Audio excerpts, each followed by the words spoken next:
structure avec un siège social en France et tous les ans vous versez vos fonds de formation à un OPCO. Mais est-ce que vous savez vraiment ce qu'est un OPCO ?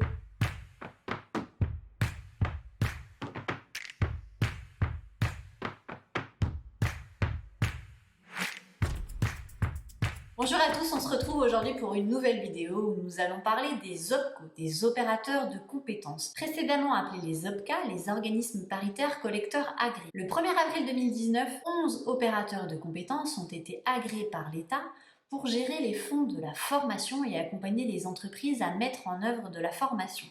Mais quel est exactement leur rôle? Aujourd'hui, le rôle de l'OPCO est d'assurer le financement de l'alternance à travers les contrats de professionnalisation, les contrats d'apprentissage, mais aussi la promotion reconversion alternance, la PROA. Les OPCO doivent aussi apporter un appui aux branches avec la mise en œuvre de GPEC, de déterminer les taux de prise en charge dans le cadre de l'alternance, donc pour les contrats de professionnalisation et pour les contrats d'apprentissage, d'accompagner les branches dans leur mission de certification, donc le développement de certifications métiers liées aux branches qu'ils accompagnent. Ils ont aussi pour but d'accompagner et d'assurer le déploiement de la formation pour les très petites et moyennes entreprises. Il s'agit aussi d'accompagner ces entreprises à réfléchir aux mutations de leur environnement et donc d'accompagner le développement de compétences nouvelles. À ce jour, les OPCO conservent leur qualité de collecteur des fonds de la formation.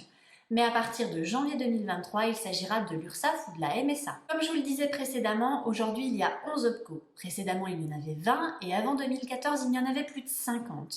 Aujourd'hui en France, on dénombre 329 branches professionnelles qui sont donc réparties aujourd'hui dans ces 11 OPCO.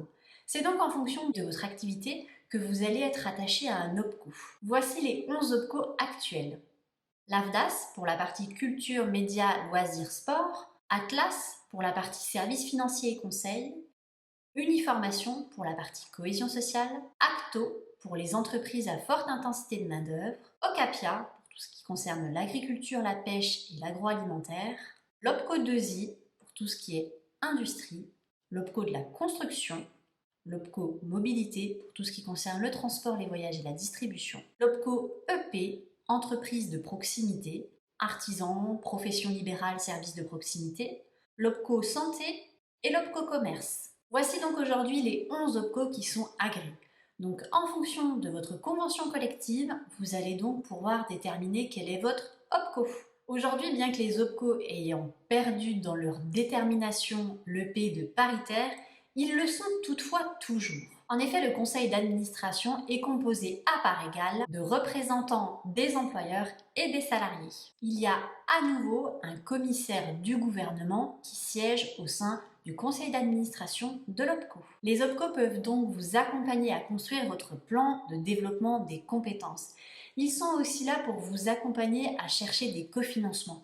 Eux-mêmes, aujourd'hui, délivrent des cofinancements dans le cadre d'accords avec certaines structures de l'État, ou même européennes dans le cadre du Fonds social européen, du FSE. Il est essentiel de prendre contact avec son OPCO pour savoir quelles sont les orientations stratégiques d'un point de vue financement de la formation pour vous permettre de construire en lien avec votre stratégie de développement, votre plan de développement des compétences. Pour rappel, la formation est un enjeu essentiel pour les organisations afin d'augmenter leur compétitivité. Maintenant que vous connaissez les OPCO, il vous reste à prendre contact avec eux pour échanger sur votre stratégie de développement. Il me reste quant à moi à vous dire bonne formation avec vos OPCO et à très vite pour de nouvelles vidéos.